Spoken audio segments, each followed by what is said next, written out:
death in a Game of Thrones upset me a lot because it was quick and painless. I did a recent video where I referenced Khal Drogo and I said that he didn't understand the importance of consent. And I got a lot of comments saying that he was different in the books and that the show did him dirty. I'm just going to take your word for that because I haven't seen the show. I've only read the books. But let's talk about what's in this book, A Game of Thrones by George R.R. Martin. Spoilers ahead, of course. A lot of people were pointing out that the wedding night scene between Dany and Khal Drogo is consensual, and they're right. She's a 13-year-old child who has literally no other choice, but yeah, she consents. But I get why you would come away from the wedding night scene in A Game of Thrones with a generally positive opinion of Khal Drogo. I'm just a little hung up on some things that come up after the wedding night scene, so let's talk about those. Page 222 of the Kindle version of A Game of Thrones, chapter 23. She began to find pleasure even in her nights, and if she still cried out when Drogo took her, it was not always in pain.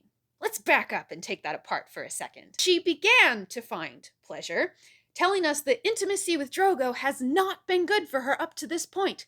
But maybe he didn't know.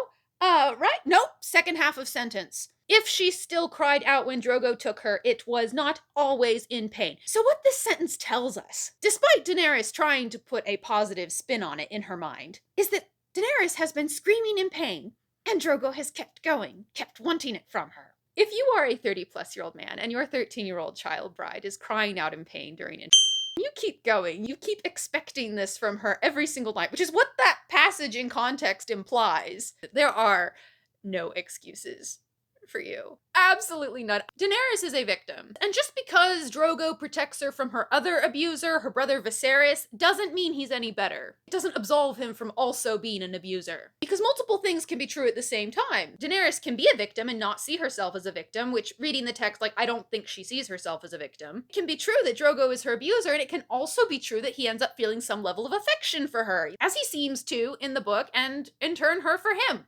Stockholm Syndrome exists. It can also be true that Daenerys doing whatever it takes to make him happy in the books is her way of exercising agency. But Daenerys and Drogo is not a love story, it is a survival story. So many women throughout history, and even some now, trade sex for safety. And that is what Daenerys is doing in this relationship. There's one scene in the books where she asks a former sex lesson so that she can please Khal Drogo.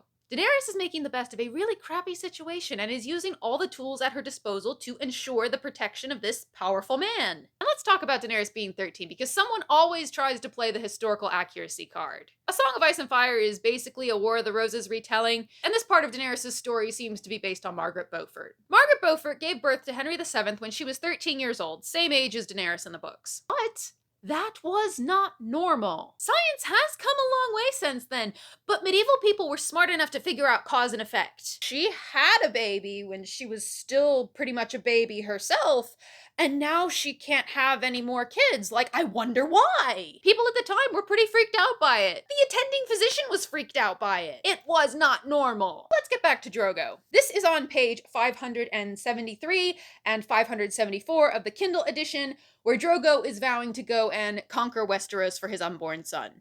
Direct quote, "I will their women, take their children as slaves, and bring their broken gods back to Vaes Dothrak to bow beneath the Mother of Mountains." The Dothraki treat violence towards women as expected or even ritualized. Feel free to read chapter 61 of A Game of Thrones for more on this. I don't want to deal with all the bleeps. Khal Drogo is not an exception to these attitudes. Even if we say that his relationship with his child bride was totally consensual, totally okay, totally above board, he's a self-proclaimed he has never lost a battle.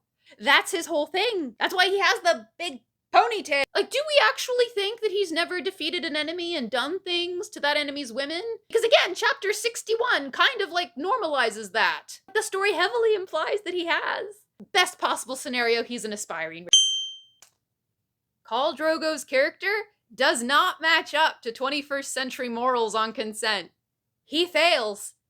Epically. End of story. This actually feeds into a larger rant I have about the Song of Ice and Fire fandom. Let's be real, at this point we're all just rooting for our favorite war criminal. All of the main characters are problematic in some way. But my favorite character is Visenya Targaryen, who am I to judge? You're free to like any of the characters, that's okay. George R.R. Martin has created a very compelling story and compelling characters. He is a true master of his craft, and I mean that 100%. But the text says what the text says, and Drogo and consent? No.